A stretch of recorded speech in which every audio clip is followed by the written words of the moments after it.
ciclo de Intelectual y su memoria, una sesión más de este ciclo.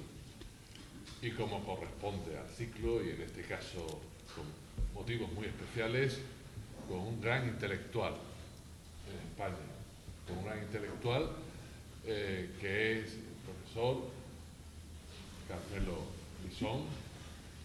Con fórmula al uso diremos que es uno de los padres de la antropología cultural en España y sin duda con una larga trayectoria docente e investigadora que no se ha limitado, por supuesto, a nuestro país, sino que ha trascendido nuestras fronteras. Y además con una presencia en el mundo universitario que igualmente ha ido más allá del espacio normal de la docencia y de la investigación para trascender también las paredes y los ámbitos de la vida académica y tener también impacto en todo lo que es un mundo cultural más amplio que el de la actividad docente investigadora en el sentido más estricto. Carmelo Lisón, como digo, tiene una larga trayectoria. Ahora mismo pues ya dejó atrás esa etapa de la docencia continuada, en fin, pasó a estar en esa situación de una etapa en la vida que llamamos jubilación, después de ser profesor emérito y todo ello.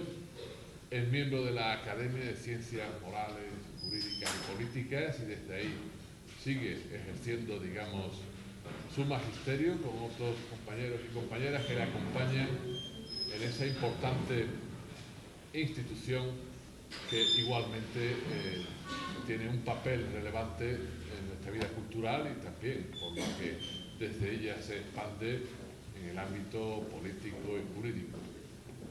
Quiero agradecer especialmente la iniciativa que corresponde a nuestro compañero José Antonio Arcantú y por tanto también a todo lo que supone el esfuerzo que aquí se concentra por parte del Departamento de Antropología para tener este acto. En nuestra facultad estamos muy contentos de que tengamos este amplio panorama de titulaciones, de grados, de posgrados que le presta a nuestra facultad este carácter diverso, plural, pero entroncado firmemente con lo que son las humanidades en un sentido tan amplio como enriquecedor. Comentábamos, mientras esperábamos para este acto, que esta facultad de Filosofía y Letras es de las que quedan en España siendo de Filosofía y Letras, en nuestro caso con 14 titulaciones de grado y otras de posgrado, pero no solo nos alegramos de que haya sido así en la trayectoria que nos ha traído a este punto, sino que pensamos que es algo sumamente beneficioso para todos, ¿verdad? Porque permite el enriquecimiento que nos podamos prestar y ofrecer unos a otros desde nuestras respectivas tareas, desde nuestras respectivas titulaciones. Por lo tanto, que esté hoy aquí el profesor Carmelo Lisón es un lujo para los de antropología y no solo para los de antropología, sino para todas los de las distintas titulaciones de nuestra facultad.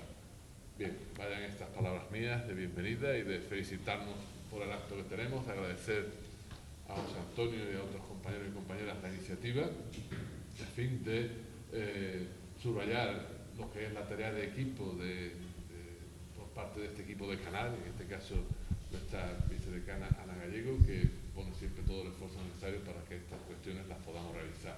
Así que muchas gracias. Pasamos. Tienes la palabra, José Antonio.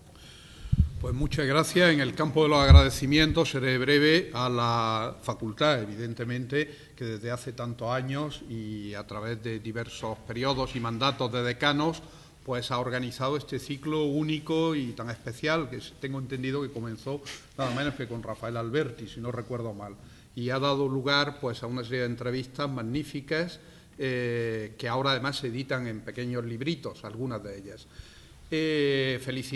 Dar las gracias al decano José Antonio Pérez Tapia, compañero muy cercano también al área de la antropología, porque es filósofo de la cultura, y a la vicedecana Ana Gallego, que es compañera de crítica de la literatura, también en territorios limítrofes. Asimismo, al Departamento de Antropología, representado aquí por su directora, y por otros profesores que han movilizado al alumnado, porque yo creo que la ocasión lo merecía. A todos ellos quedó muy reconocido. Bien, lo que se impone es una brevísima presentación del profesor Lisón al modo personal antes de proceder a la entrevista. El profesor Lisón Tolosana es, como decía, el decano académico de número de la Real Academia de Ciencias Morales y Políticas de España, tarea que desempeña con sumo gusto. Es decir, es un académico que ejerce. Esto hay que decirlo porque no solo es que asista con regularidad a las sesiones de la Academia, sino que además, desde que fue elegido en los años 90, pues siempre ha tenido un gran aprecio por esta actividad académica. La Academia de Ciencias Morales y Políticas ha abierto un gran campo para la antropología y, de hecho, hoy hay varios miembros, tanto numerarios como correspondientes de esta academia, que son antropólogos españoles y extranjeros que forman parte de su staff. Así que vaya por delante esta cuestión. Pero el profesor Lisón Tolosana se distingue también por otro hecho, y es que fue el creador, el impulsor del Departamento de Antropología Social de la Facultad de Ciencias Políticas de Madrid, en el cual, después de volver de Oxford, donde se doctoró bajo la magistral dirección de Evans Pritchard, fundó este departamento e impulsó la antropología española bajo criterios estrictamente científicos. Pero, ante todo, sobresale su obra. Más allá de los títulos, de los cuales podríamos añadir muchos más, de orden honorífico, doctorados honoris causa por universidades españolas y extranjeras, el profesor Lisón Tolosana tiene una obra muy sólida, que supera en número a la de varios currículum juntos, y esa obra está fundada en un trabajo, lo que nosotros llamamos un trabajo de campo intenso, sobre todo en Galicia, donde su obra aparece como monumental en relación con la cultura gallega. También por la diversidad de la misma y por la conexión con las humanidades. La obra del profesor Lisón ha abordado temas tan heteróclitos como los jesuitas en Japón en el siglo XVI, hasta la España barroca. Y, bueno, hay que decir que esta obra es de una minucia, erudición y hermenéutica, que es un término que a él le agrada y a todos los antropólogos creo que también, interpretativa, extremadamente densa, lo que nosotros llamamos etnografía densa o interpretación densa. Algunas de sus obras son verdaderos clásicos. Yo, al azar hoy de mi biblioteca, pues he cogido dos o tres, la de los jesuitas, La fascinación de la diferencia, la que tiene sobre la Santa Compañía, que fue traducida al francés, que es una obra maestra. En esto coincidimos muchos colegas del profesor Lisón. Sobre la monarquía de los Austrias, que la imagen del rey fue su discurso de entrada en la Real Academia. Sus primeros libros, yo me he traído uno de los primeros, que yo siempre se lo enseño al profesor Carmelo Lisón, bien subrayado, en el año 82, lo tengo total en Antropología Cultural de Galicia, junto con perfiles simbólicos de la cultura gallega, etcétera, etcétera, etcétera, hasta el último que me acaba de regalar, que es la 10ª monografía sobre Galicia. Todo eso es una obra de una consagrada, es decir, y nos presenta ante una persona que maneja muchos registros, maneja muchos tiempos e historias y dimensiones, y por tanto, y también algo que me parece de sumo interés, y es que es difícilmente abordable por su humildad y timidez el profesor Lisón. De hecho, no se deja entrevistar, y quiero decir que me cuesta y me ha costado trabajo en varias ocasiones convencerlo de que ponga su figura por delante de su obra. Es decir, el profesor Lisón tiene la antigua virtud de poner su obra por delante de su persona, y esto pues hace que a veces no quiera, y por eso se lo agradezco más todavía el que haya accedido a esta entrevista en público. Para finalizar esta presentación, he de decir que el profesor Lisón le dedicamos hace 2 años un número de la revista Antropos, no es propaganda, es simplemente varios antropólogos, en el cual analizamos, no es un número de homenaje, es simplemente un análisis de su obra, porque las obras de homenaje tienen otra dimensión muy digna, pero en este caso se trataba de analizar su obra y su trascendencia. Bajo un título que yo no lo puse, claro, Carmelo Elizondo Lozana, una antropología legado de una voluntad política indagadora. Bueno, yo no le puse ese título, sino la editorial, pero he de decir que, bueno, creo que sí, que el profesor Lizón tiene una pulsión política en el fondo, una pulsión de mover la cultura a favor de sí misma y, por tanto, de la profesionalidad de la misma. Lo último que quisiera decir, que lo he dicho también hoy en clase, que el profesor Lizón no ha hecho obra solo suya, sino que ha hecho obra para los demás. ¿Y qué quiere decir esto? Quiere decir que a lo largo de su existencia ha promovido infinidad de foros. Siempre ha tenido la preocupación de transmitir a los más jóvenes, a ustedes, pero también a los que ya no somos tan jóvenes, el valor de la ciencia y la vocación científica. Y eso ha tenido como consecuencia el que por lo menos todos los años organizaba 3 o 4 foros, bien eran, recuerdo los primeros que yo iba, el Castillo de Sigüenza, en Jaca, en Huesca, o en la Casa de Velázquez, o aquí cuando yo dirigía el Centro Ganivés también, que foros en los cuales ha tenido siempre la virtud a puerta cerrada, sin prensa, sin nadie, de movilizar a grandes figuras intelectuales del mundo europeo y del mundo norteamericano, y también a gente joven que estaba haciendo sus tesis doctorales o acaban de terminar, y de manera que estos seminarios, de un estilo muy británico, también muy norteamericano y francés, pues permitían un diálogo durante varios días muy interesante.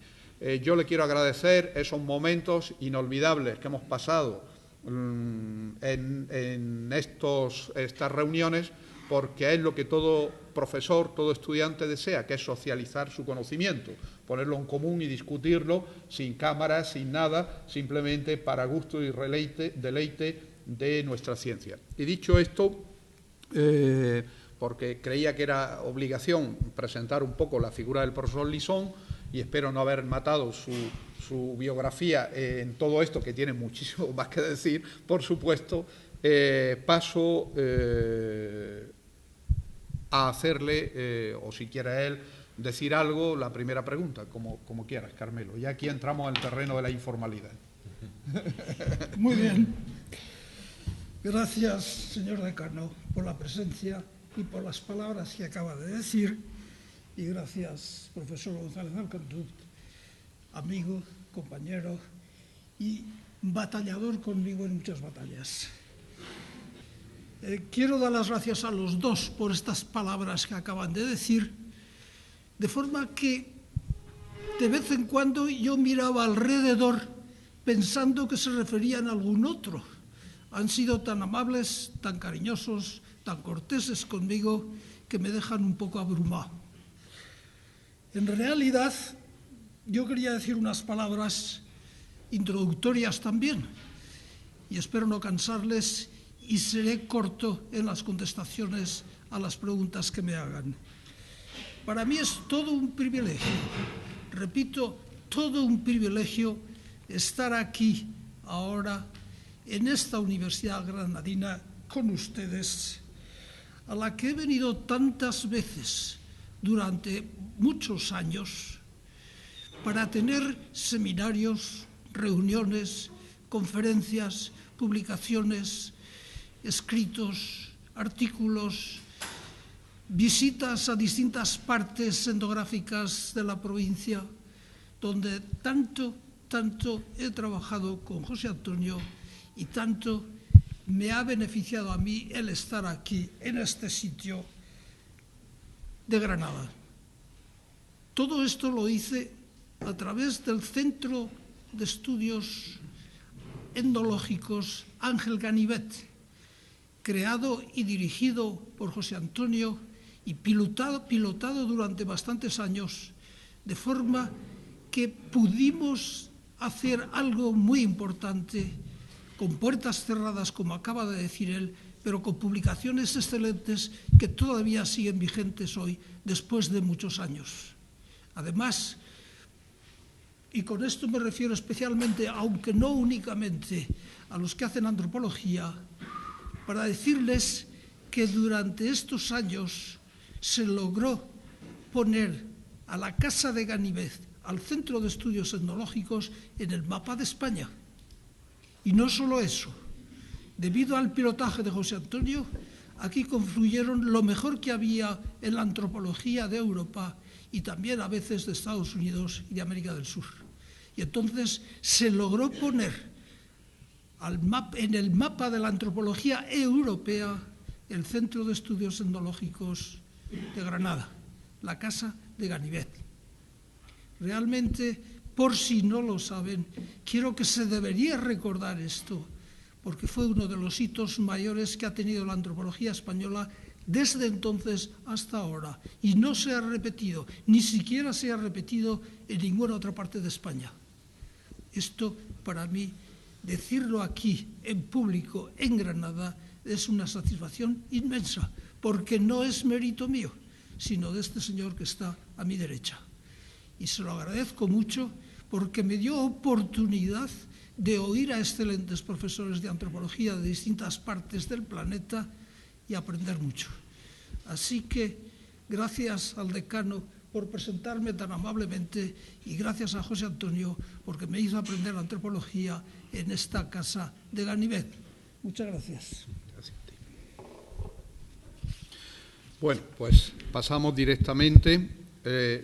Quiero decir con antelación que la obra de Carmelo Lisón es tan variada que resulta muy difícil en el tiempo que vamos a emplear acotar las preguntas. Por tanto, intentaremos ceñirnos a algunos hitos, pero que no son los mismos. Y el primero que quisiera preguntarle es, citando un trozo de una obra suya, Las brujas en la historia de España, en la cual, no recuerdo si es esta o Demonios, exorcismos, que es el primer tomo de la España mental, sobre la brujería en el mundo barroco español, donde se dice: la avidez, la depresión, las convulsiones, rabias, cansancio y molimientos, el terror en suma que muchas beatas experimentaban, ¿eran efectos de la operación del Espíritu Santo en el alma? Se pregunta. Cuando una beata confiesa con sublimidad que se encuentra muerta, consumida, loca y sin juicio, después de hacer oración, ¿no conjura la imagen del mal en su propio cuerpo? Carmelo, yendo a la inversa, la idea de la tierra sin mal de los guaraníes, que pensaban que era una suerte de mística sin Dios y que existía una tierra en la cual no habitaba el mal, ¿no es España tierra de beatas y exorcismos a partir del barroco, que tú has estudiado intensamente en Galicia haciendo trabajo de campo, pero también en el siglo XVI-XVII? ¿No es España la tierra con mal? Cuando uno lee la España negra de Gutiérrez Solana, por ejemplo, encuentra ese mundo de aquelarre que tú has analizado en cuanto a estructura social y humana. ¿Quiénes son las beatas, en definitiva? ¿Existen hoy o han retrocedido? La crisis, la actual crisis, ¿las devuelve a la actualidad? Por darle este punto. Bien, tomado alguna nota, porque han sido varias las preguntas que acabas de hacer con las beatas. Estudié el fenómeno de las beatas en el siglo XVI en Castilla y realmente me sorprendió extraordinariamente este tipo de personaje femenino inmensamente interesante. Y me imagino que no son del todo conocidas ahora, ni mucho menos, y voy a decir unas palabras breves para responder en tanto en cuanto es posible a José Antonio. Hubo una eclosión de individualidad y afirmación femenina en la España castellana, en Castilla principalmente, que realmente vale la pena recordar. Es muy curioso, porque este fenómeno es producto de unas mujeres, pero naturalmente y a la vez producto del tiempo en que vivieron.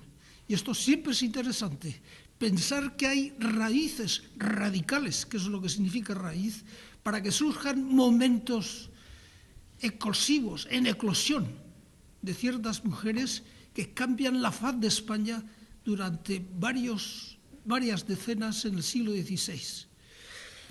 Y repito que yo no sé si era el Espíritu Santo el que azuzaba a estas mujeres, porque nosotros nos proponemos desde otro racional, desde otro método, tratar de investigar los problemas que son realmente humanos. Y esto es lo que a mí me ha interesado siempre, ir a las raíces de los problemas, a los fundamentos emotivos y experienciales primordiales que hacen que los fenómenos continúen y se mantengan a través del tiempo. Y esto es lo que me interesa recalcar prácticamente en todo lo que voy a decir ahora. Las cosas se suceden de dos maneras, las cosas importantes humanas se suceden de dos maneras diferentes. Unas que se prolongan en sus raíces y en su contorno formal y primigenio, y otras que van adquiriendo una configuración muy distinta, contingente, transitable, que se convierte en algo efímero con el tiempo, pero que está marcando muy importantemente el tiempo, la persona, la acción, aunque de manera contingente. Y entonces tenemos que a la vez estamos expresando algo del espíritu humano, de la condición humana, y algo del tiempo en que se da, que pasa. Y esto es lo que hicieron estas mujeres en el siglo XVI, fundamentalmente en Castilla. Bien,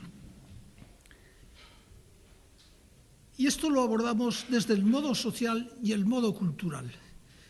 El modo social y el modo cultural.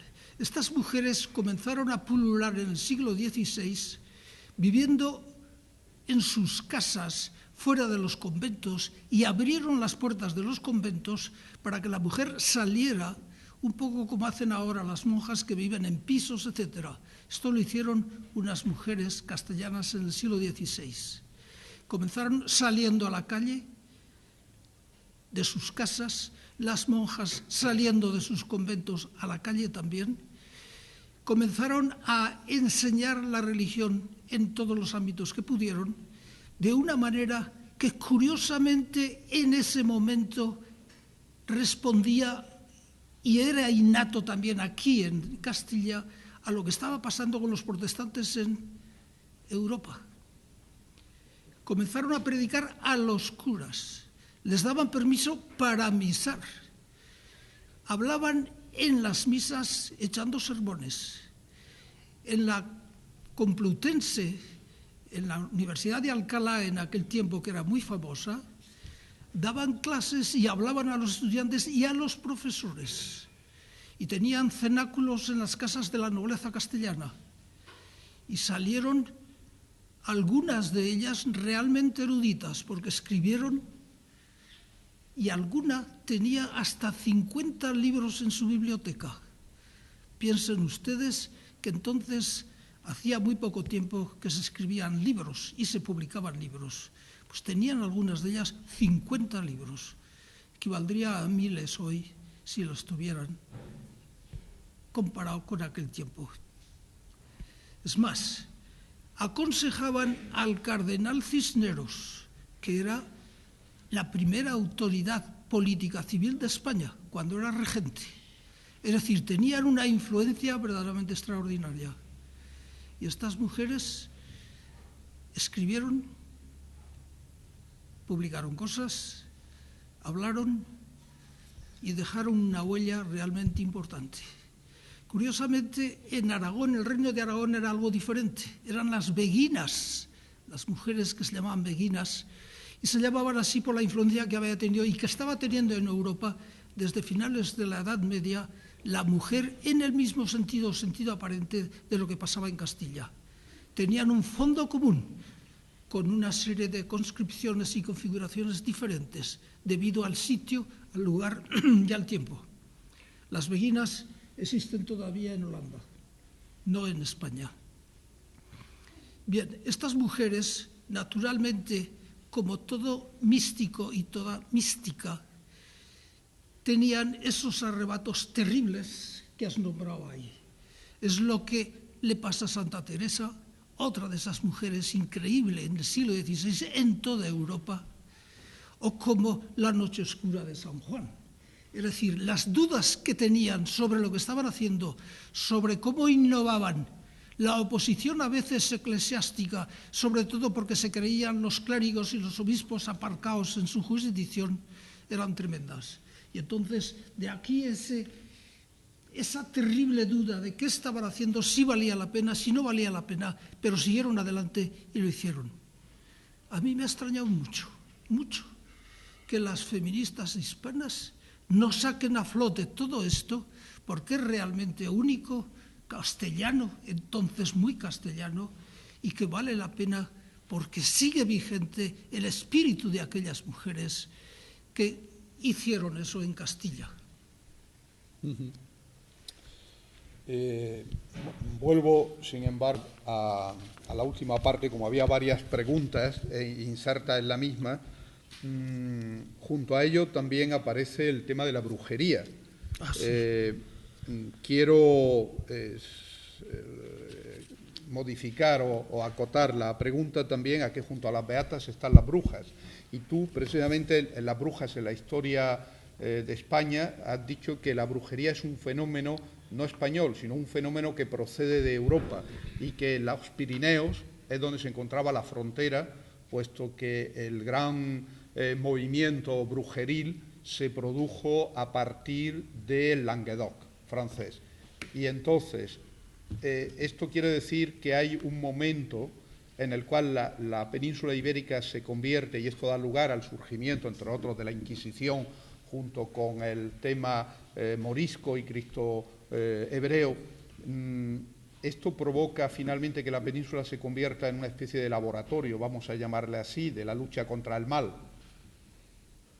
Brujería, moriscos, cristo judío, es decir, todo esto que es un conglomerado que finalmente la frontera pirenaica pone de actualidad. Esta pregunta es realmente importante, muy compleja, muy sutil, y voy a extenderme un poquitín más, si el señor decano me lo permite, porque es que realmente vale la pena, porque nos engarza con toda una serie de problemas muy importantes en la antropología, muy humanos, radicalmente humanos, que son tan vigentes hoy como entonces, o más hoy que entonces.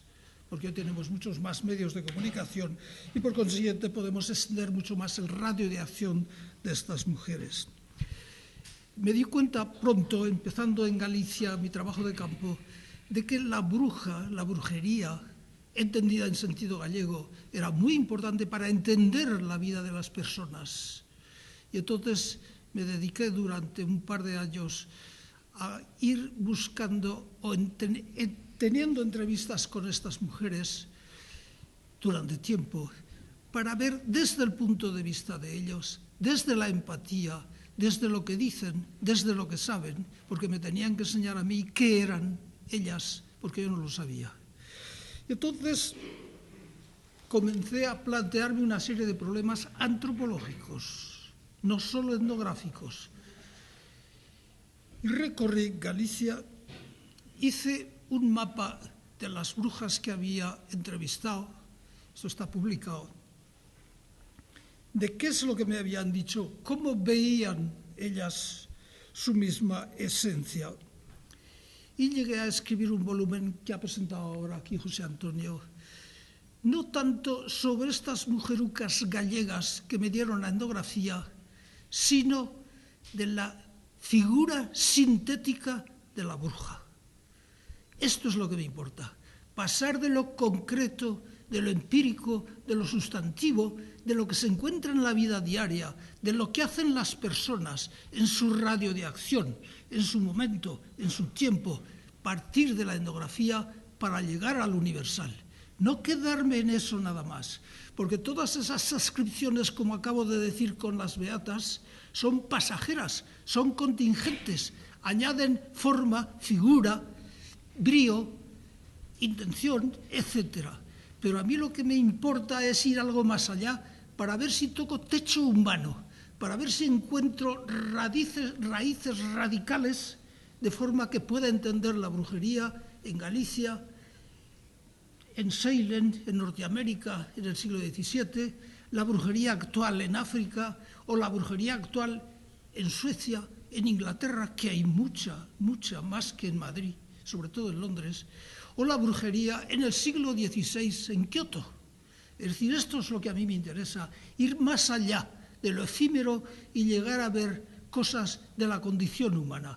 Porque si sigue este fenómeno y tiene un núcleo semántico vigente, esto quiere decir que están respondiendo a algo más de lo que está pasando en una crisis concreta. Y naturalmente estamos tocando, como decía antes otra vez, techo humano. Es decir, que las dos se juntan, las beatas y las brujas, en este sentido. Y esto es lo que me ha estado importando a mí mucho.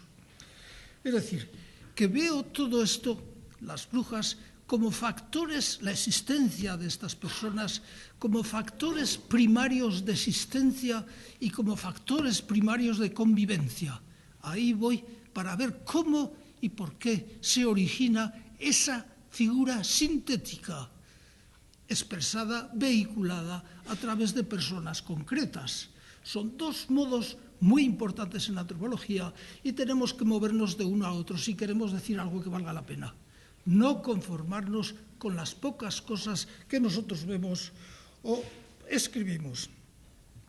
La bruja, además, es algo que me ha interesado mucho por la creencia en brujas. Creencia ayer con los romanos y hoy, entre ustedes y yo.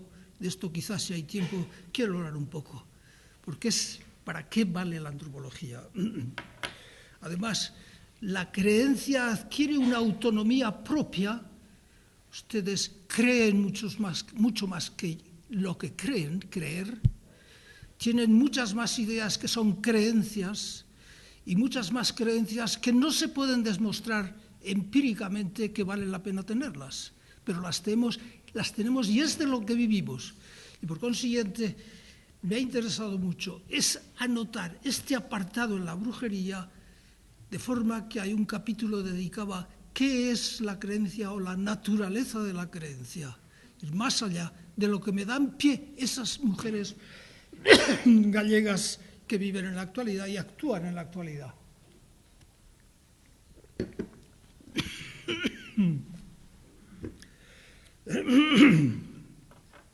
Es decir, se está conformando un corpus creencial con autonomía, que es lo que tenemos nosotros ahora. Mucho más de lo que creemos. Prácticamente todo lo que pensamos, hacemos y decimos son creencias nuestras también, y de los intelectuales. El problema de la racionalidad e irracionalidad en la vida nuestra. La mayor parte del día somos irracionales, somos emotivos, somos amigos, somos enemigos, tenemos valores, tenemos intenciones que no son racionales. Pero precisamente por eso dirigen nuestra vida mucho más. Y al cabo del día a veces no hemos sido ni media hora racionales.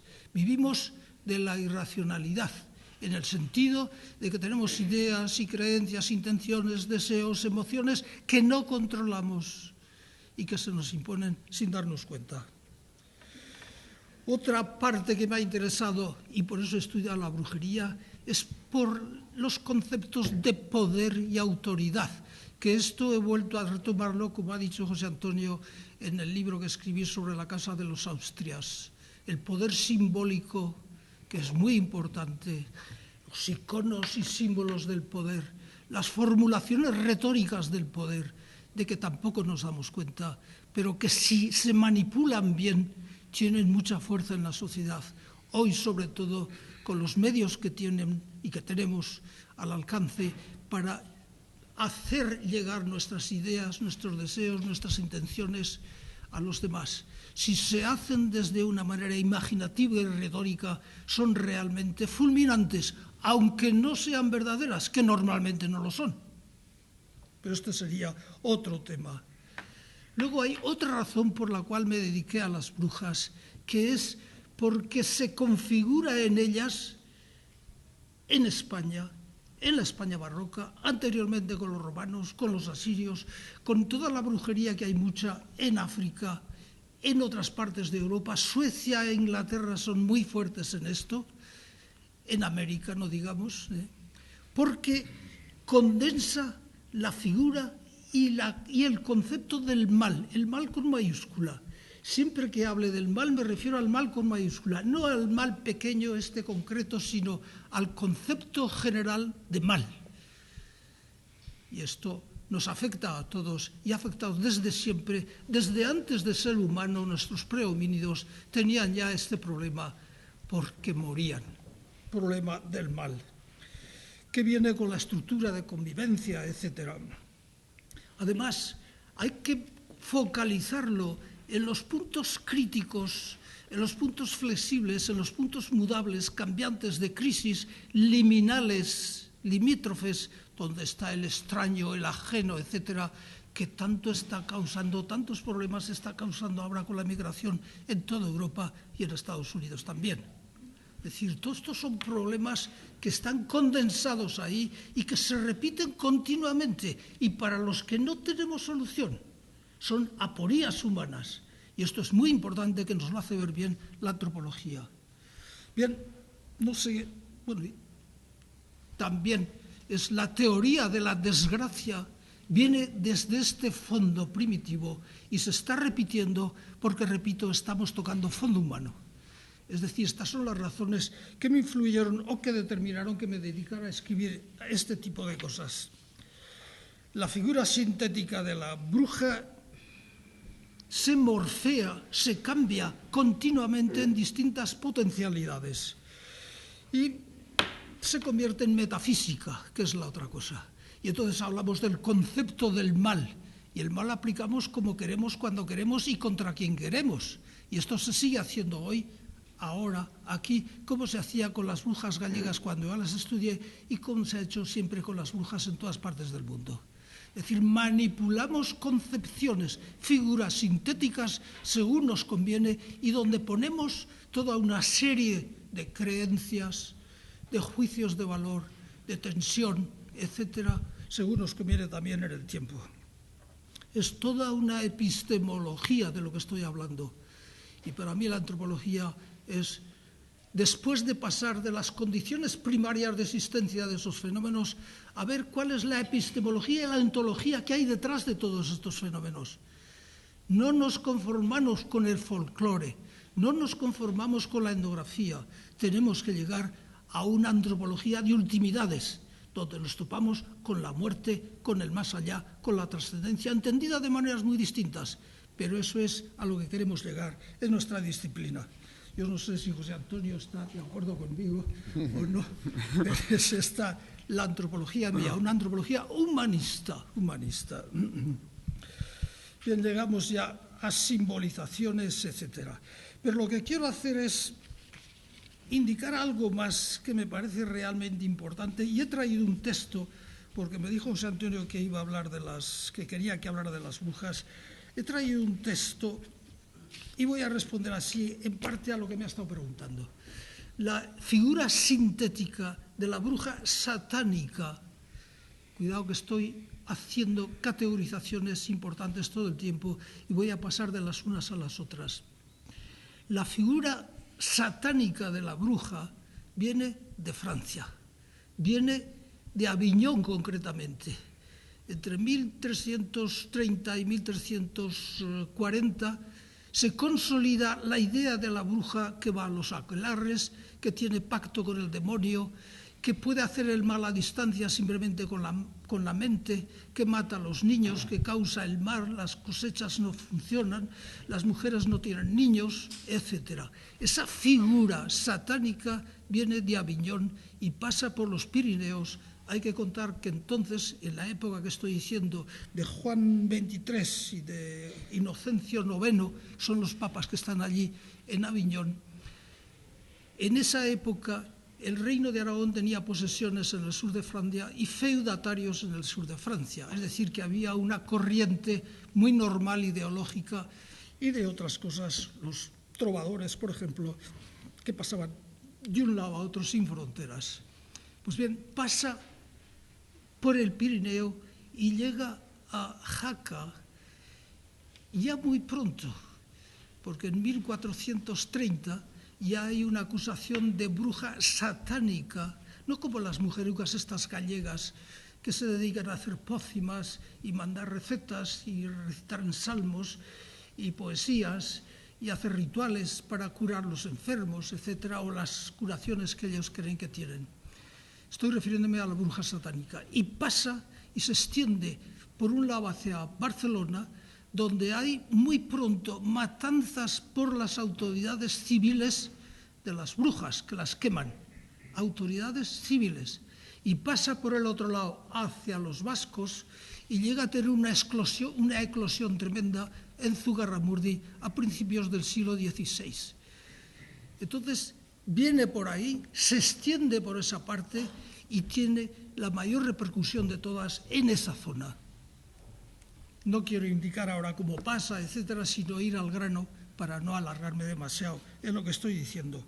Y les voy a plantear algo que es tremendo, terrible, pero como está escrito y lo tengo publicado, lo he copiado precisamente para que vean el problema de la antropología, el problema de la brujería, el problema de la creencia, el problema de la Inquisición, el problema de los inquisidores, el problema de los obispos, de las autoridades. Fíjense la cantidad de problemas que encierra cualquier idea que en antropología es matriz, como la bruja, que parece ridículo, pero que no lo es. Fíjense en estos dos textos que escriben dos inquisidores. Los dos han estado viendo los mismos hechos brujeriles en Zugarramurdi, que ustedes conocerán incluso por la película. Y los han estado estudiando. Y han estado en el auto de fe de Logroño, me parece que es de 1609, y han estado allí presidiendo el auto de fe, donde se queman a 4 brujas por la Inquisición. Repito que las quemas de brujas por los obispos y por las autoridades civiles eran mucho más frecuentes y mucho más rápidas y mucho menos, sin tener juicio, ni mucho menos como pasa aquí en este caso. Voy a leer 2 frases. Estamos seguros, fíjense en lo que dicen, un inquisidor, estamos seguros, así habla en majestático, y esto lo envía a los grandes inquisidores, que eran 12 que vivían en Madrid o se reunían en Madrid, empezaron a reunirse aquí en Salamanca, en Granada, a principios del siglo XVI, y comenzaron a darse cuenta de que todo era una falacia. Grandes inquisidores en Granada a principios del siglo XVI. Tenían miedo de lo que se les estaba avecinando, porque ellos no creían en brujas. Grandes inquisidores. Repito todo esto porque voy a cambiar un poco, quizá, si lo logro, la idea que tienen de la Inquisición en relación a la brujería. No me refiero en relación a otras cosas. Bien, dice, estamos seguros que viéndose nuestros papeles, de los que voy a hablar a continuación, con la atención y consideración que aquellos señores, los grandes inquisidores, acostumbran,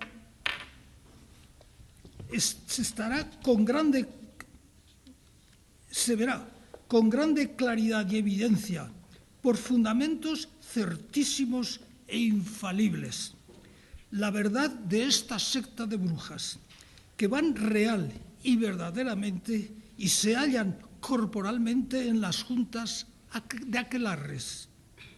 Creen firmemente en que aquel demonio es Dios. Y esto lo firma Valle Alvarado, inquisidor en Logroño. Zugarramurdi pertenecía al distrito inquisitorial, porque España estaba dividida en 14 distritos inquisitoriales y al frente de cada uno, y con esto quiero responder a una de las preguntas que haces, al frente de cada uno había un inquisidor licenciado, que había estudiado en Salamanca, jurisprudencia, etcétera, que no eran cualesquiera personas. Dice otro, el compañero que ha estudiado los mismos hechos, dice, no he hallado ni a un indicio de qué colegir algún acto de brujería que real y corporalmente haya posado. No hay nada. Se comprobó haber sido todo irrisorio, fingido y falso.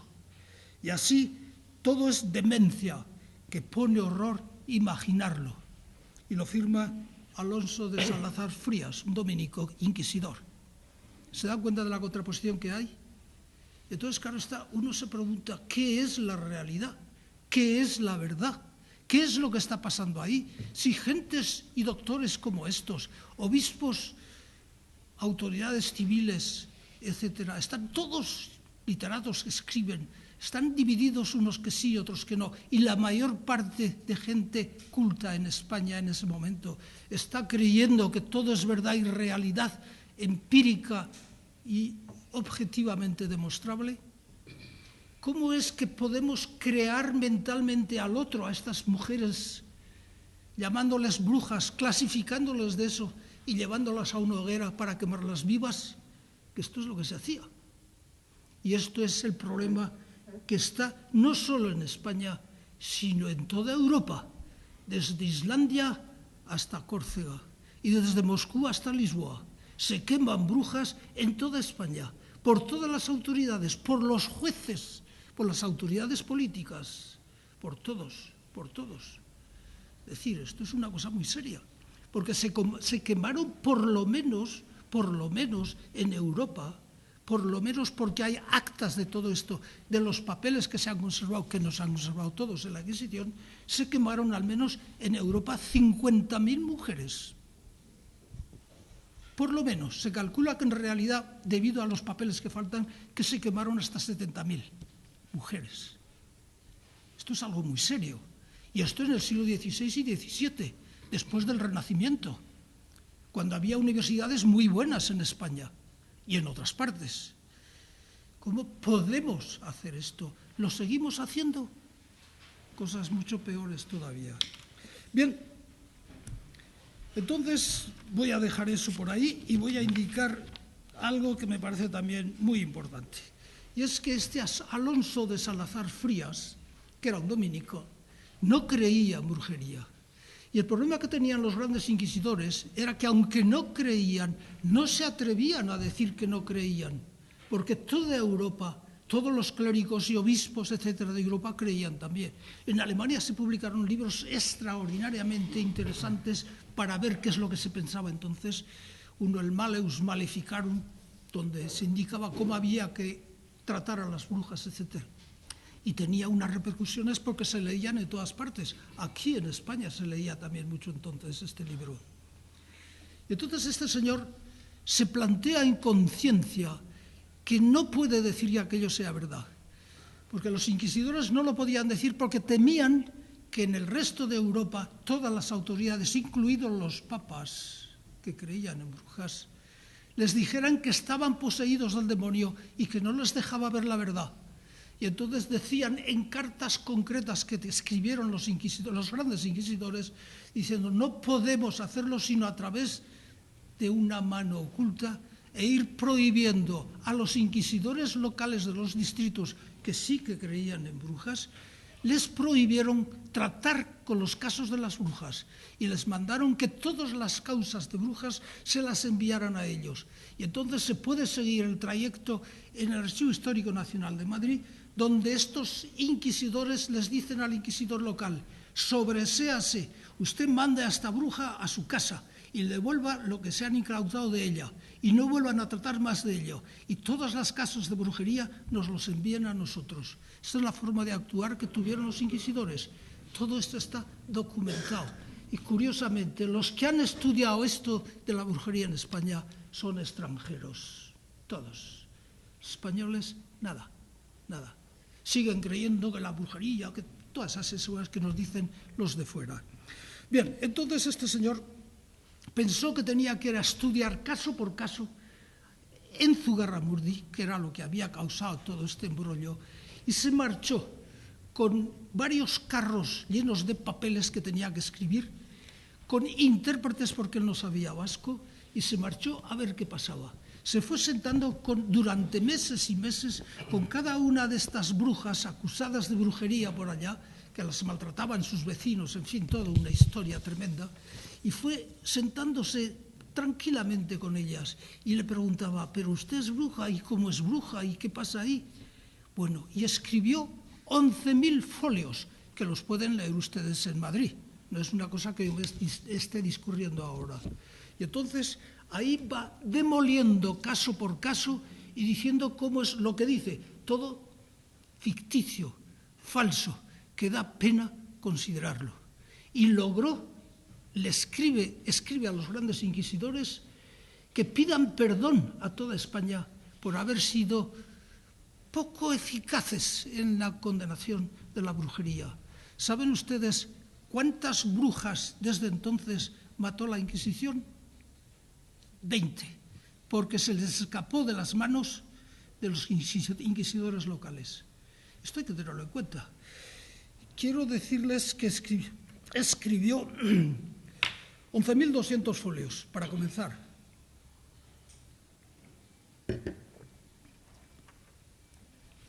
Y todo lo recoge de una manera personal, directa, etcétera, como pretendemos hacer los antropólogos cuando hacemos trabajo de campo.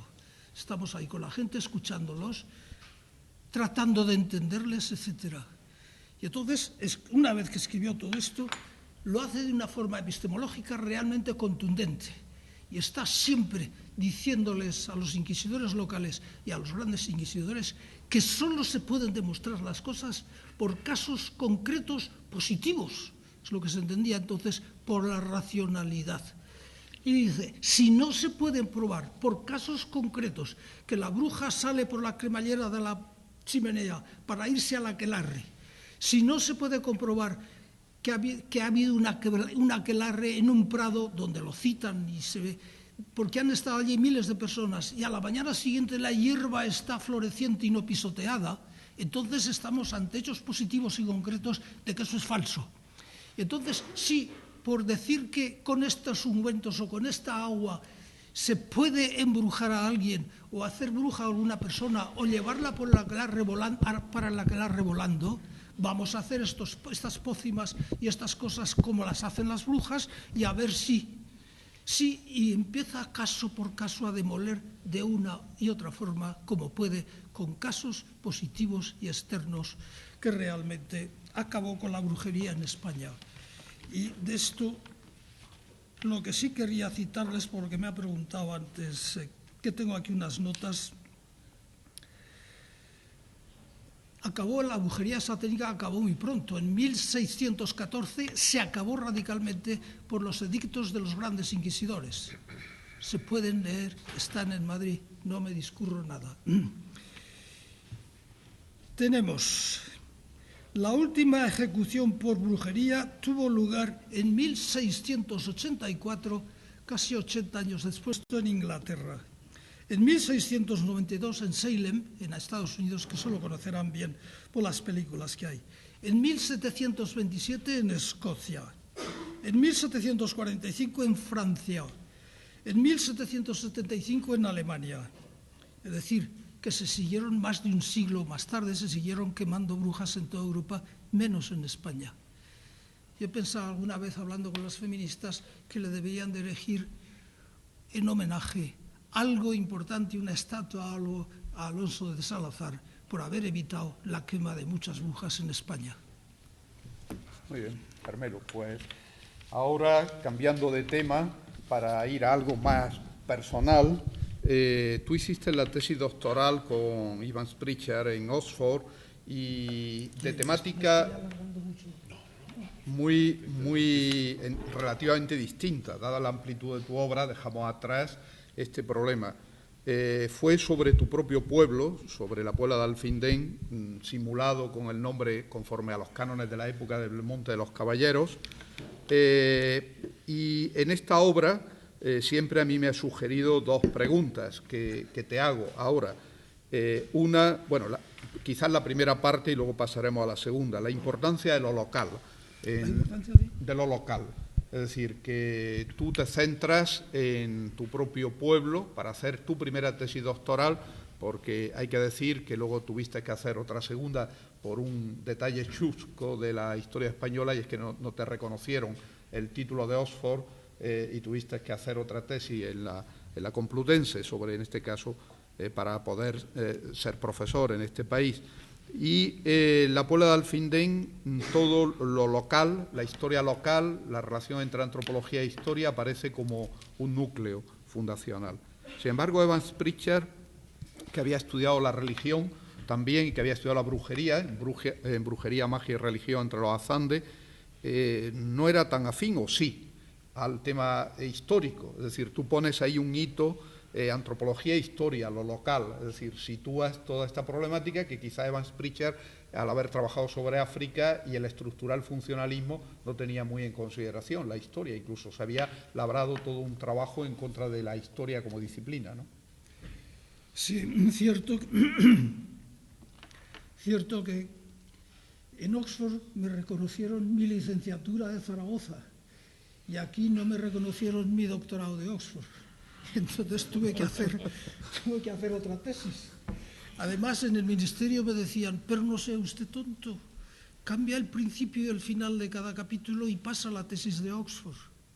Dije, no me gusta. Bien, no.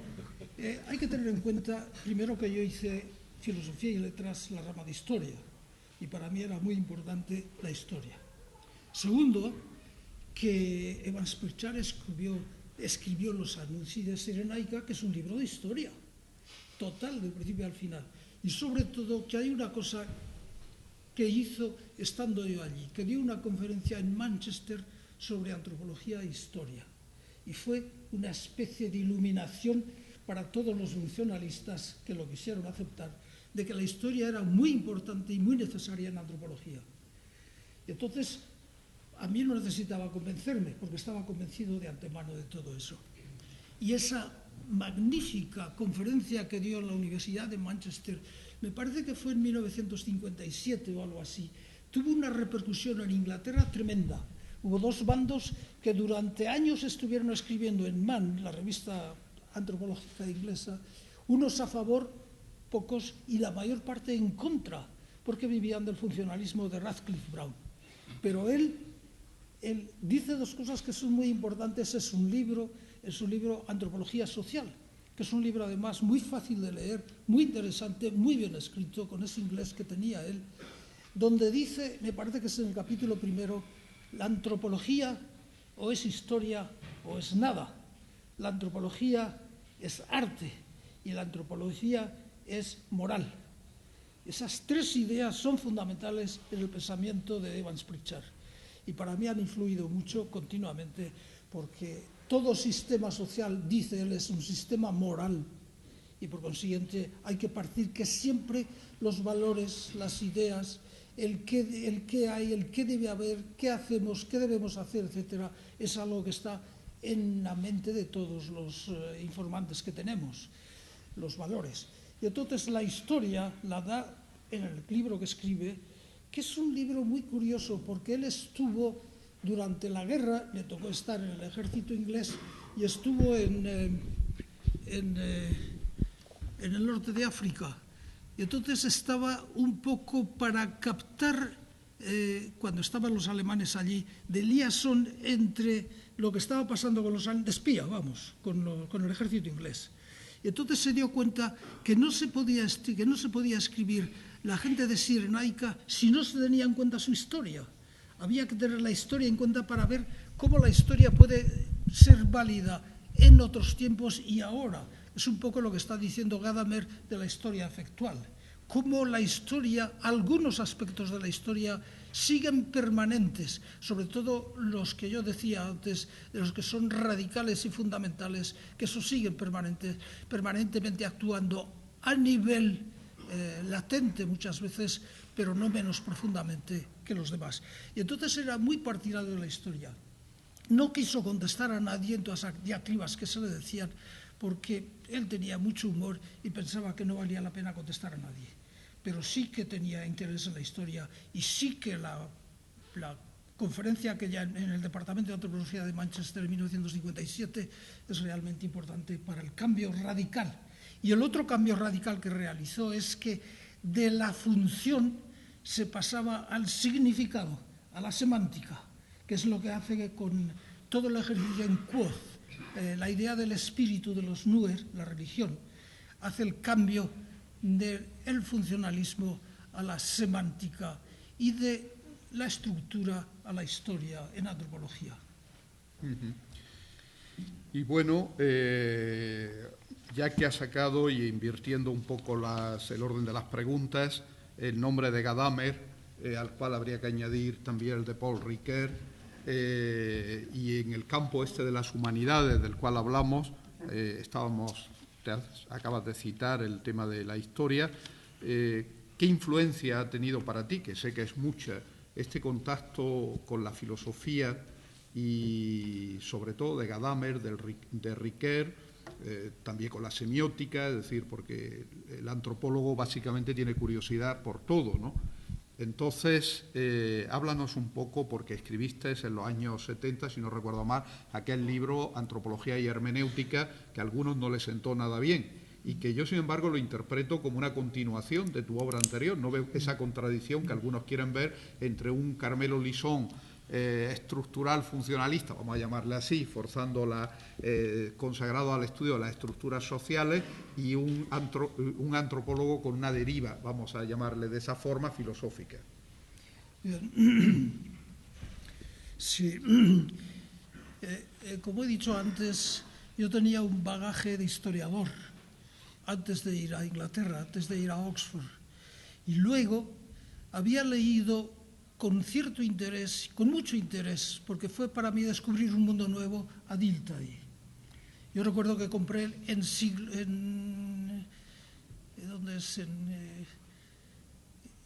el Fondo de Cultura Económica, compré las obras completas de Dilthey y me fascinaron. Es decir, y entonces, con el paso del tiempo, comencé a pensar que en realidad lo que hacíamos nosotros era algo así como una filosofía empírica. Y voy a explicar un poco cómo lo entiendo todo eso.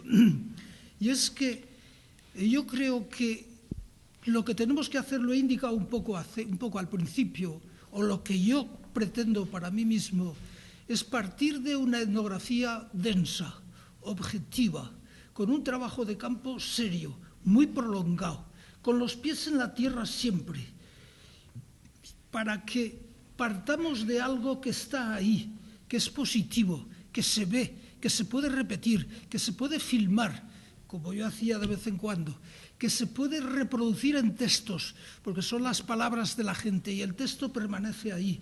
Y lo podemos manipular después y estudiar y hermeneutizar y demás, pero hay objetividad ahí que conseguimos en esta etnografía, que fotografiamos, que filmamos para estudiar los rituales, por ejemplo, de forma que podemos ir poco a poco tratando de ver qué objetividad podemos presentar cuando escribimos un libro, cuando damos una conferencia, etc. Es decir, tenemos que estar con los pies en la tierra siempre. Pero, como decía antes, no podemos quedarnos ahí. Tenemos que abstraer, tenemos que generalizar, tenemos que universalizar, tenemos que comparar antropológicamente para ver hasta dónde podemos llegar humanamente. Y entonces he tratado de combinar las dos formas de ir desde la realidad más empírica hasta las abstracciones mayores a que puedo llegar. Y por eso le llamo yo un poco filosofía pero empírica, pasando desde la realidad para llegar a hacer algo que no sea solo pensamiento, sino que haya anclajes concretos, vehículos que nos llevan de la parte de abajo a la parte de arriba y de la parte de arriba a la parte de abajo, continuamente. Y esa es la razón de por qué me ha interesado tanto la hermenéutica, el trabajo de campo, unir las dos cosas, la historia, etcétera, en mi antropología. Y bueno, y en esta línea, y también alterando el orden de las preguntas, digo porque al calor la entrevista siempre pueden dar lugar a esta viveza, tú le das mucha importancia al trabajo de campo, de manera que incluso presumes de tu trabajo de campo, es decir, la de años que te ha llevado a empatizar y estudiar la cultura gallega en particular, ¿no? Entonces, para los jóvenes antropólogos, que son la mayoría de los que están aquí, ¿qué tienes que decirles sobre este mandato antropológico que es el trabajo de campo, al cual en ocasiones te he oído decir también que está la experiencia de vida, el saber enciclopédico, es decir, toda otra serie de parámetros que confluyen en la formación del antropólogo? El trabajo de campo para ti, ¿qué es? ¿Cuánto tiempo tiene que llevar? ¿En qué tipo de sociedades se tiene que hacer? ¿Cómo se ha de hacer? Yo creo que se tiene que hacer en todo tipo de sociedades, y más ahora en la nuestra, que es tan divergente, tan híbrida, y que hace falta ir viendo poco a poco, parte a parte, qué es lo que está pasando en la sociedad. Porque hay una serie de aspectos que son muy generales y otros que son muy particulares, y se dan al mismo tiempo, y la gente pasa del uno al otro sin darse cuenta. Y yo hice trabajo de campo en Galicia 2 años seguidos, excepto los días de Navidad, que estuve fuera una semana o algo así, estuve 2 años seguidos. Y luego algunos estudios, por ejemplo, el problema de los endemoniados, la creencia en endemoniados, que lo he filmado también, etcétera. Estuve 9 años seguidos yendo 3 veces en 3 épocas muy importantes para ver si podía seguir la historia de lo que estaba pasando con un conjunto de endemoniados, entre comillas, porque iban repetidamente como yo, y por eso iba yo también, para ver la historia clínica, quiero decir antropológica, de lo que le estaba pasando según me lo contaban ellos. Y entonces he podido hacer estadísticas, curvas, etcétera, para ver cómo cambian, si es que cambiaban, y cómo había problemas que permanecían continuamente con ellos. Es decir, para mí ha sido importante el tener ese contacto continuo con la gente. Y luego, cuando más de una vez, al escribir el problema que fuera, dudaba de si me había enterado bien de las páginas, los miles de páginas que tengo del trabajo de campo, si al releerlos me daba cuenta de que quizá no me había enterado bien de lo que me estaban diciendo, de lo que me querían decir, no de lo que decían solo, sino de lo que querían decir, que esto es muy importante, el estar interpretando a la vez y poderlo interpretar después con notas marginales en las notas del trabajo de campo. Entonces volvía con cierta frecuencia y, aprovechando, iba a distintas partes de Galicia donde había tenido sus informantes y les volvía a preguntar si había entendido yo bien o no. Y era curioso porque a veces, cuando simplemente empezaban a hablar, me decía, ya basta, ya me he enterado de lo que es, con cualquier palabra que me dijeran, porque tenía todo lo de detrás que lo llevaba muy fresco. O a veces incluso cuando veía ciertas acciones en un ritual decía, ya está, ya me he enterado de qué es. Sobre todo cuando actuaban con la mano izquierda, con la mano derecha, que es algo muy importante con lo de las brujas, con la mujer. Y que no hay tiempo de hablar aquí ahora, porque estamos otra vez tocando ese techo humano de que hablaba antes. Entonces, yo no tendría base para decir nada de lo que digo si no hubiera hecho trabajo de campo, si no tuviera esa experiencia de vida. Y lo que he aprendido hoy es mucho más de lo que me han enseñado a mí. Es decir, para mí eso ha sido tremendo. Hay algo que los griegos llamaban phronesis, que quiere decir la experiencia que uno tiene por haber vivido, simplemente, no por saber más o menos, es que se sabe más cuanta más experiencia se tenga. Y entonces el haber vivido nos da una phronesis, una sabiduría tranquila, pacífica, y también lo dicen los griegos, una epikeia, un saber medir las cosas, los puntos, los criterios que son contrarios, distintos, las oposiciones, las contradicciones, saber balancearlas y saber que en ciertas circunstancias se significa una cosa o se tiene que tener cierta tolerancia más que en otras. Todo esto es algo que lo he recibido, no quiero decir que sea un experto ni mucho menos, pero que lo he aprendido del trabajo de campo con la gente.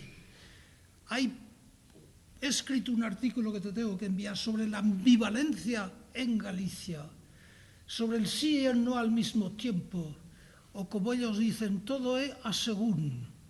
No hay firmeza en nada. Todo es más o menos. Todo es flexible.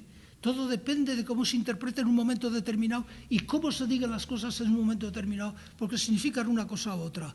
Todo esto lo he aprendido precisamente del trabajo de campo. Para mí eso ha sido monumental. Lo he aprendido mucho más que en los libros, porque he tenido que tener mucha paciencia también por mi parte, mucha tolerancia. Ellos la tenían conmigo porque repetía muchas veces las mismas preguntas para ver si me enteraba. Y todo ese convivir, toda esa convivencia entre unos y otros, todo ese diálogo que es el trabajo de campo, el diálogo que significa que el otro es distinto a ti, porque si no, no habría diálogo. Y por consiguiente lo que a mí me interesaba es ver las diferencias que yo tenía con la gente. Estaba comparando mi cultura como trasfondo con la cultura de ellos como trasfondo. Esas diferencias salen a flote con el diálogo. Y el diálogo es eminentemente cultural. Y el diálogo es eminentemente de trabajo de campo. Y sin diálogo yo creo que no tenemos opción en antropología para subir a ese límite en el que tanto nos enseñan los filósofos. Es la forma de alcanzarlo entre nosotros. Son modos de ir hacia. Y para mí el trabajo de campo y el diálogo son esenciales y siguen siéndolo. Y falta diálogo, la cantidad de diálogo que nos falta a nosotros, entre nosotros, es realmente sublime. Bueno, y dentro del trabajo de campo, en ti, en buena parte de tu obra, el rito, bueno, informo que el límite de la entrevista será dentro de media hora, ¿no? Es decir, para que lo sepan y no se inquieten, ¿eh? El límite temporal. El rito juega un papel central y tú has apostado por la idea del homo ritológico como parte central de la antropología. Hay en una obra tuya, esta mañana, revisando la misma, de la estación del amor al diálogo con los muertos, hablas de que las fiestas son para los vivos y los ritos para los muertos, y la liberación que supone el universo festivo, y esto es una focalización en los estudios de la antropología muy importante.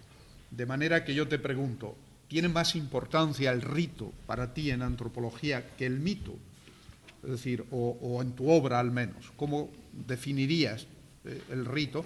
Y por supuesto hay una dimensión, que es la dimensión política del rito, que antes lo citabas en tu discurso de entrada a la academia, ponías la parte sustantiva del rito en la formación del poder político también.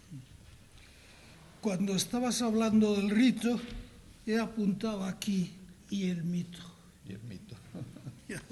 Sí, sí. Porque es que son dos cosas realmente importantes, muy importantes en antropología. Ahora mismo aquí, entre ustedes y nosotros, estamos realizando un ritual. Es muy curioso. Prácticamente todo que hacemos en la vida es ritual, porque hemos aprendido del medio cultural en el que vivimos los valores, las formas de comportarse, la civilidad, la flexibilidad, qué es lo que tenemos que hacer en cada momento según los roles que practicamos. Y entonces, si ustedes se dan cuenta, estamos aquí en un ritual que se entiende inmediatamente para el que pertenezca a nuestra cultura. Todos ustedes, que son muchos, están ahí sentados y están mirando hacia aquí. Aquí estamos 3 personas que estamos mirando hacia ustedes. Esto es muy importante. Todos ustedes están ahí abajo, nosotros estamos mucho más altos. Nosotros tenemos una posición espacial mucho mayor que la que tienen ustedes. Es mucha más cómoda. Tenemos agua por si nos cansamos y necesitamos beber agua, que es lo que me pasa a mí continuamente. Es decir, estamos indicando que en principio los que sabemos somos nosotros. El que estoy hablando soy yo.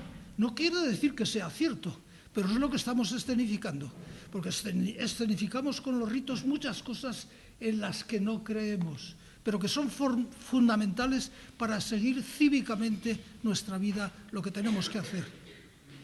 Entonces yo me paso el tiempo hablando, ustedes están escuchando pacientemente, quizá bastantes pensando, a ver si se calla y nos vamos de aquí a hacer algo más interesante. Que eso nos pasa muchas veces cuando estamos con profesores escuchando lo que nos están diciendo. Pero es así, y lo tenemos que computar así.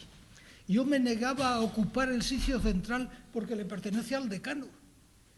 Y él me ha rogado que me pusiera aquí por la cosa técnica. Y entonces he obedecido porque es el decano, es la primera autoridad. Y aquí en este recinto le tenemos que obedecer cortésmente.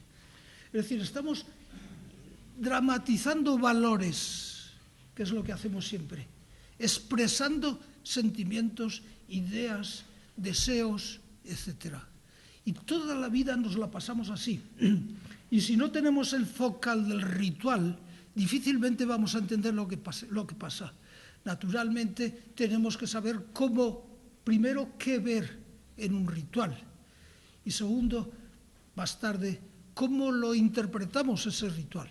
Pero esto es algo fundamental en la vida, en política realmente extraordinario, que es por lo que me dediqué a escribir un libro ahí con la España de los Austrias, porque en la España barroca el ritual de la casa de los Austrias era copiado en todas casas reales de toda Europa y venían a aprenderlo aquí, porque el ritual era excepcional. Y lo que estaban indicando y la idea que tenían los austrias del ritual era extraordinaria. Recuerdo que una vez trajeron, o vino un diplomático ruso a visitar a Felipe IV.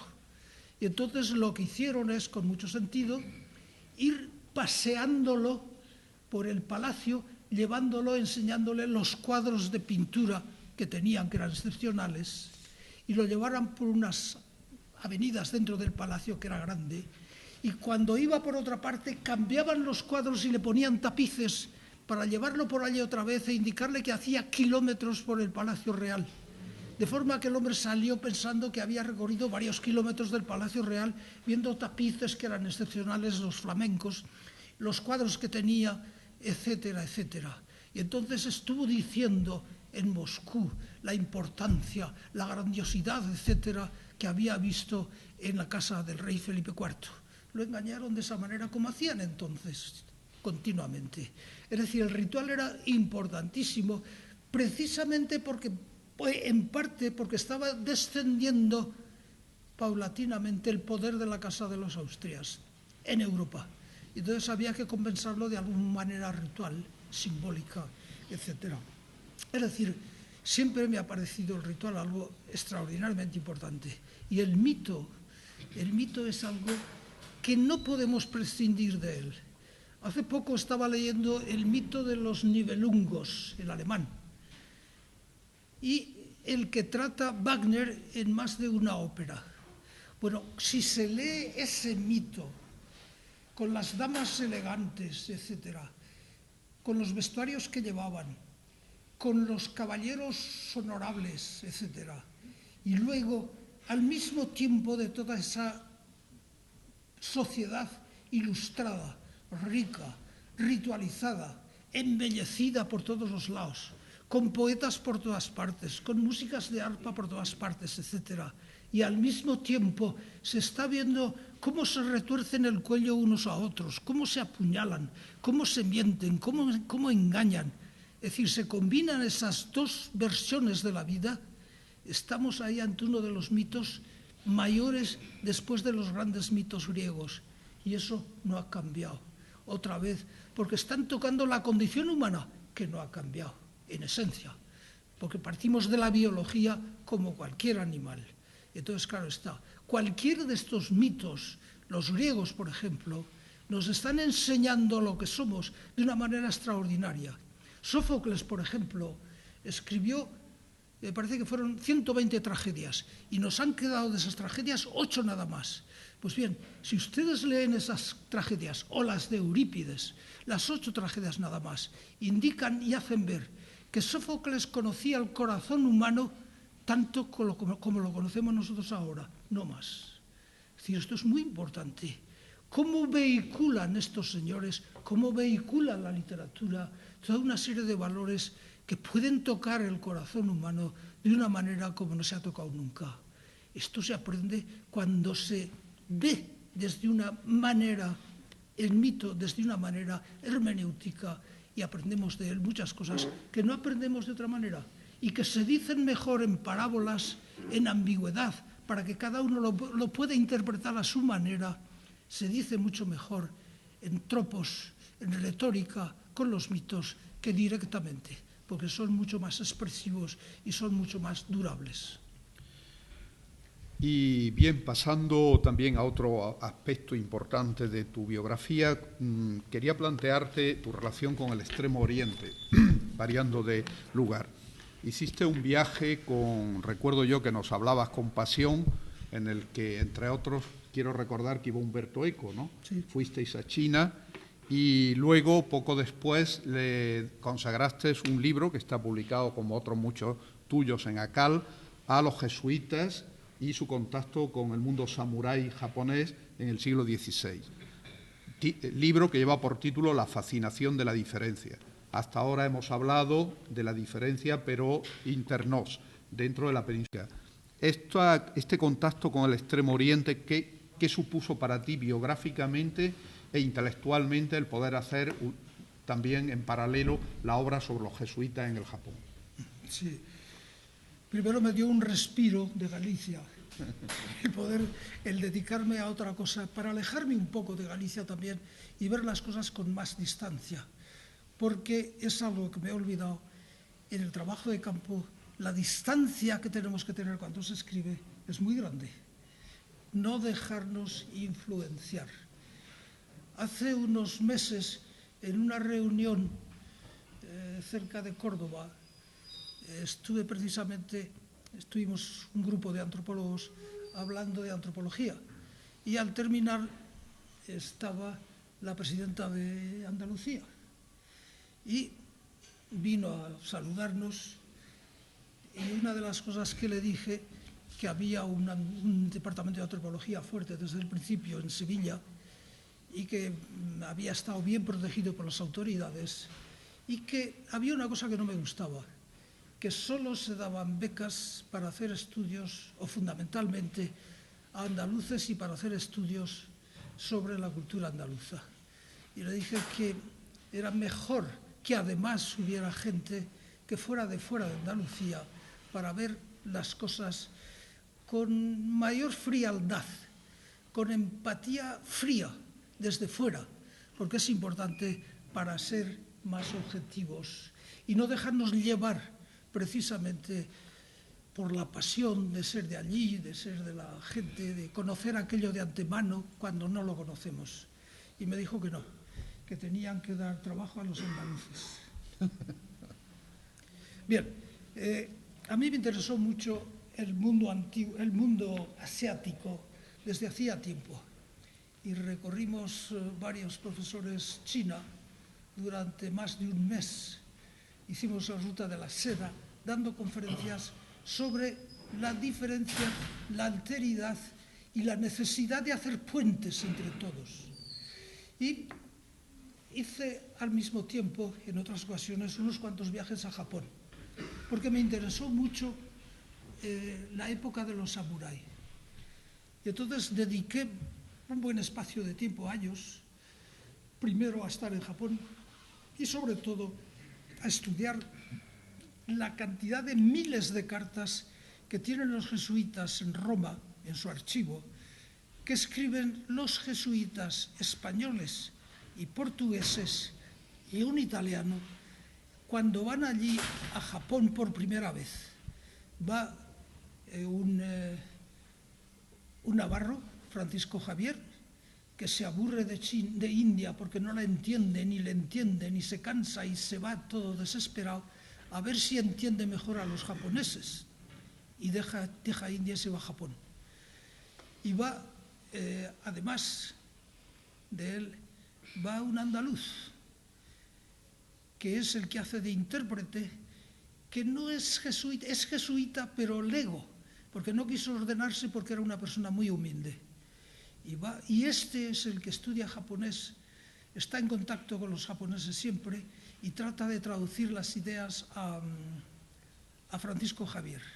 Y luego va un valenciano, que es muy curioso, un navarro, un andaluz y un valenciano. Son los tres primeros que llegan, españoles, que llegan a Japón. Los portugueses llevan ya cierto tiempo comerciando con Japón. Estos señores van allá y se dan cuenta, primero, que no entienden nada, que todo les parece raro, que todo es diferente y aún contradictorio con Europa, todo. Y escriben unas cartas preciosas diciendo: nosotros lo hacemos con la mano derecha, ellos con la izquierda. Nosotros lo hacemos calzándonos, ellos descalzándose. Nosotros, todo es así. Y entonces se encuentran con un mundo realmente contradictorio según ellos. Las categorías son muy diferentes, tiempo, espacio, no entienden nada. La religión es totalmente distinta.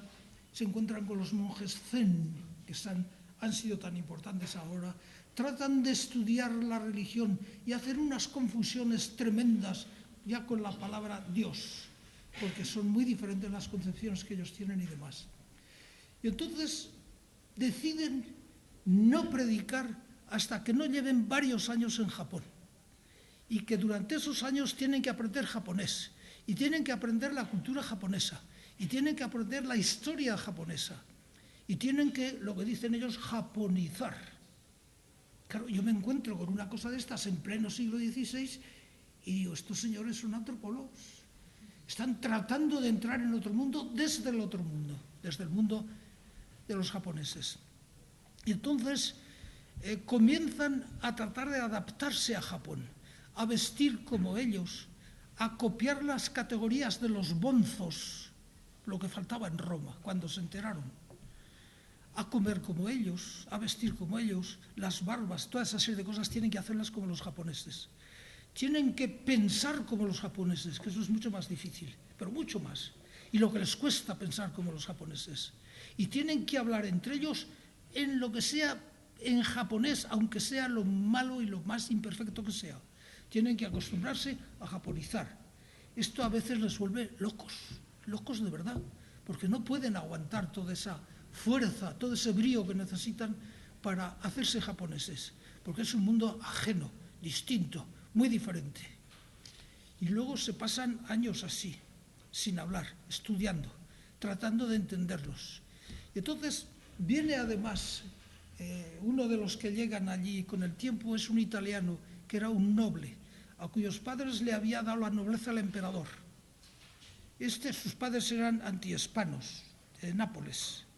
Pero este señor era muy listo, muy elegante, muy fino, muy renacentista, pertenecía a la nobleza italiana, y llega allá, había estudiado en Padua, que era la universidad que había que estudiar entonces para leyes, y entonces llega allá y se encuentra con un mundo desconocido, y no entiende nada. Y dice, y estuve tantos años como una estatua, simplemente oyendo, viendo y teniendo los mejores traductores que podía conseguir de los jesuitas. Y entonces escribe un manual de comportamiento de ellos en donde no les dejan ni hablar en español, tienen que hablar en japonés, tienen que comportarse en japonés.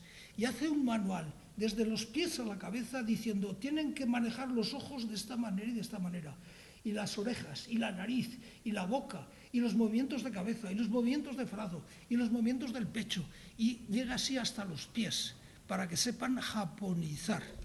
Y naturalmente la parte más difícil viene en todo el ideario que él estableció, para que piensen y tengan emociones como los japoneses. Bien, todo esto está publicado, he escrito eso allí. Empiezan las luchas con Roma, porque claro, Roma no se dan cuenta. Además, este señor es amigo del Papa y de cardenales, y les dicen las cartas, que es una delicia leerlas, que las escribe en español, porque hablaban todos español allí. Y les dice, si usted, el Papa, estuviera aquí, pensaría de otra manera. Si viera las cosas que hace esta gente, cambiaría de opinión. Le está diciendo eso al Papa y a todos los demás. Envió unos japoneses para que se dieran una vuelta por Europa, porque claro está, los japoneses creían que eran lo mejor del mundo, como cualquier cultura, y lo más digno, elegante, ritualista que había en Japón era realmente ritualista, que es lo que cautivaba a los españoles también. Entonces los llevó por aquí, los trajo para que vieran a Felipe II, los llevaron a Roma, etc. Y llegaron hablando bien de España.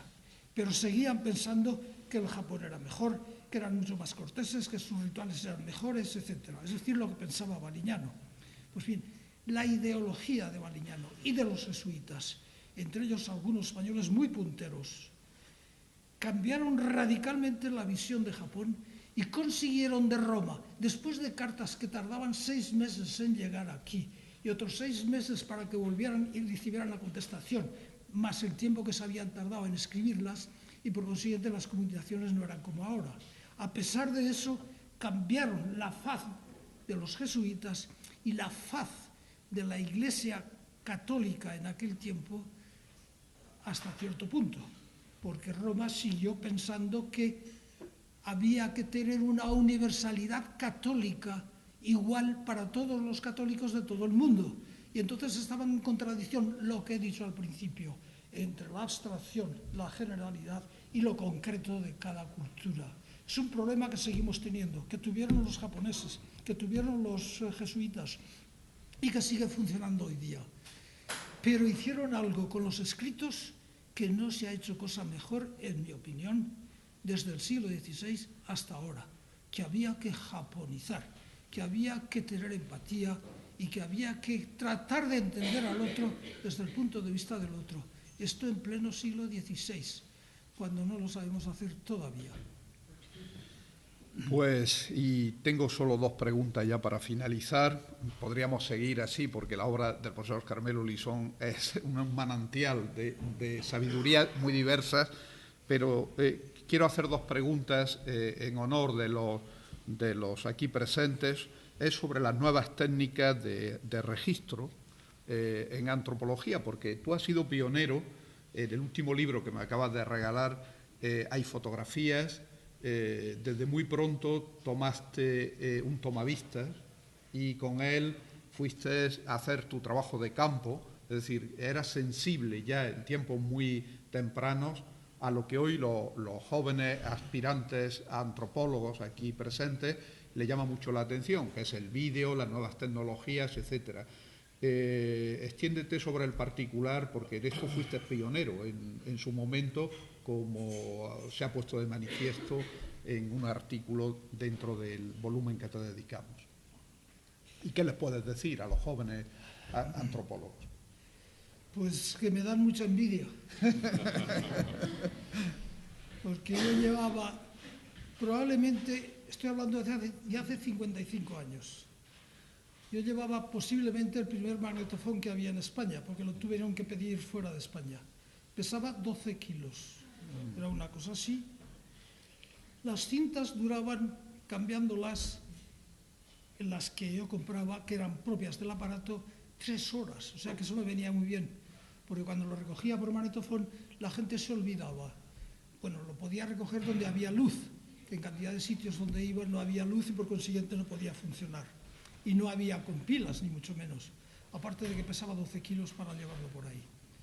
Bien, pues lo empleé siempre que pude, y si yo hubiera tenido estos tan pequeños que duran tanto ahora, hubiera sido una bendición. Porque el problema era después, en las casas donde estaba, en la habitación que estaba, pues no había una mesa o cosas de esas, sino que lo tenía que poner encima de la cama y con una mano teclearlo y con otra copiar y estar inclinado allí si es que tenía luz. Y el copiar aquello me costaba echar marcha atrás, marcha adelante, porque era un aparato muy tosco comparado con los de ahora y muy grande. Es decir, que si hubiera tenido estas posibilidades hubiera sido enorme. Y si hubiera tenido un computador, fichar todo el material que recogí, ficharlo por contenidos me costó 6 meses. Con el ordenador la diferencia hubiera sido el tiempo que he perdido por no tener las técnicas que ustedes tienen ahora. Y luego compré una máquina de cine de las que había entonces, que era muy difícil, no era difícil de manejar, sino de cambiar los carretes, porque los carretes que tenía que meter duraban 3 minutos. Pero resulta que era la mitad lo que funcionaba de una manera y la mitad lo que funcionaba de otra. Cada 3 minutos cada minuto y medio tenía que abrir la máquina, coger el carrete, darle la vuelta y claro está, el principio y el final cada vez se desvelaba. Y entonces, claro, lo que recogía era prácticamente como máximo 2 minutos cada vez que empleaba la máquina. En aquellos tiempos era el 8, no el Super 8, sino el 8, que era blanco y negro, y además añadiendo que la técnica mía era no existente, sino que me ponía allí, hacía lo que podía sin más, entre los empujones con la gente y demás, pues naturalmente esto quedaba muy desdibujado. Y hice películas que todavía enseño a los estudiantes, porque creo que tienen un valor significante muy fuerte, y me alegro de haberlos tenido. Todo eso estoy tratando de que se pase a DVD para que se conserve, porque naturalmente están perdiendo ya mucha fuerza después de los años que los tenía yo en casa de cualquier manera sin saber cómo guardarlos. Entonces, pues ahí están y estoy tratando de recuperarlos y conservarlos en una biblioteca que estoy haciendo en mi pueblo y donde va a estar todo este material. Bien, entonces hice todo lo que pude conforme yo sabía hacerlo, de las maneras que pude. Fotografías muchas. ¿Por qué la gente venía a que les fotografiara? Porque tenían que hacerse un carnet de identidad o porque las mil cosas, o emigraba mucho la gente entonces de Galicia y querían tener alguna foto, etcétera. Y les hacía muchas fotos a la gente. También me servía mucho para hablar con ellos y demás. Entonces, pues había una comunicación muy fuerte con los medios estos audiovisuales que se empleaban entonces. Y lo que he hecho también es poner una serie de momentos en que estoy haciendo trabajo de campo hace 50 años con gente en Galicia. Y las he puesto ahí para que se vea la pobreza de medios que yo tenía y el interés que yo tenía también en recoger escenarios del trabajo de campo, porque me parece excepcional y muy importante para tratar de interpretar lo que pasaba después. Y entonces lo hice como pude, a las maneras que pude, y estoy tratando de recuperar todo lo que recogí entonces.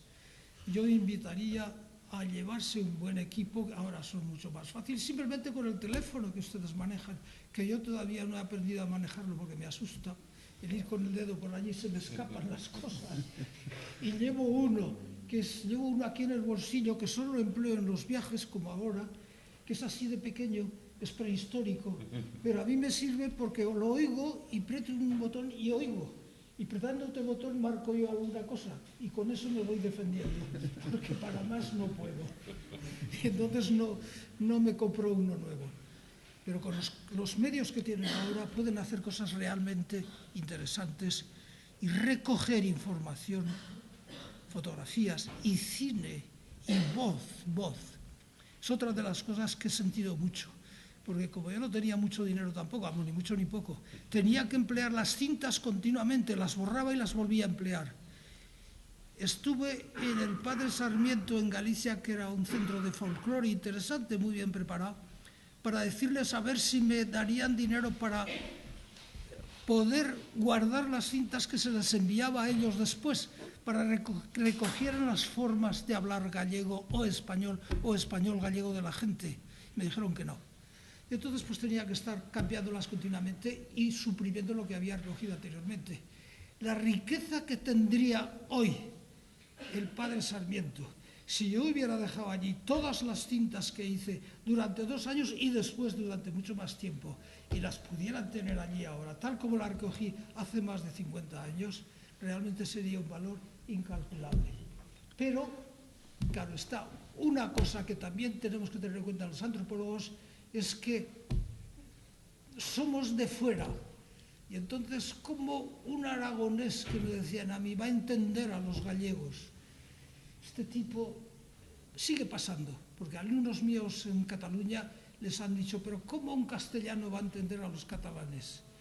Pues hay razones para pensar que mejor todavía, pero en fin, no quiero entrar en ese campo. Sí. Pero lo que se han perdido en Galicia por no haber contribuido, cintas que valían poco entonces, y para un instituto que se dedicaba a recoger el folclore, pues no lo entendí nunca, pero en fin, así es. Total que se ha quedado ahí en el vacío todo eso. Pero sí que convendría que guardaran las cintas como hemos hecho en Santander. En Santander, y José Antonio lo conoce bien, tuvimos una actuación durante, me parece que fueron 14 años, 12 o 14 años seguidos en la Escuela Internacional de Santander, en la Universidad Internacional de Santander. Y tuvimos una escuela de antropología. Y lo que hacíamos era una cosa muy sencilla. Después de tener una semana de bombardeo continuo, mañana, tarde y noche, con tutorías a los estudiantes que querían hacer antropología, les habíamos buscado sitios en la provincia de Santander donde los recibirían para que pudieran hacer prácticas de esas. Estaba todo preparado. Y entonces llenamos sacos de fotografías, de vídeos, porque esto era más tarde, de fotografías, de vídeos, de películas. ¿De qué son los sacos que llenamos para la fundación que lo pagaba, que era la Fundación Botín? Les pedí varias veces que dieran una beca para que se estudiara todo ese material, que es enorme, escrito, etcétera. Pues no han hecho nada tampoco y supongo que el material desaparecerá. Tú eres testigo de todo esto porque contribuiste muchas veces a practicar toda esta serie de cosas. Es decir, que somos colegas de sufrimientos y de pasiones desde hace mucho tiempo ya. Bueno, pues la última pregunta, Carmelo, es también en honor de nuestra vicedecana, que es profesora de Teoría de la Literatura. ¿Es la antropología una variación de la narración? Es decir, porque el concepto narración y el cuidado de las formas, de la lengua, de la expresiva y de la manera de poner ante el público la antropología, en definitiva, no deja de ser una variación de los géneros literarios. Bien importante, además, muy importante, y que, bueno, te acordarás de que tuvimos una reunión sobre antropología y literatura hace muchos años en Zaragoza, me parece que fue esta vez. Es decir, que nos ha preocupado mucho este tema, porque aprendemos mucho de la literatura, de las formas expresivas en la literatura, de los géneros literarios, de todas las cosas que se han hecho para interpretar la poesía, la literatura, etcétera. Entonces simplemente aprendemos, como aprendemos de los historiadores, toda una serie de métodos que nos vienen muy bien. Es decir, estamos tratando de confluir y de aprender de los demás todo lo que podamos, porque realmente todo está unido en un holismo que defendemos en antropología. Entonces, claro, esto para mí es más que fundamental haber seguido todas las, bueno, hasta cierto punto, todo lo que pasa en literatura desde hace mucho tiempo ya. Es más, tengo bastantes más libros de la interpretación literaria que de antropología.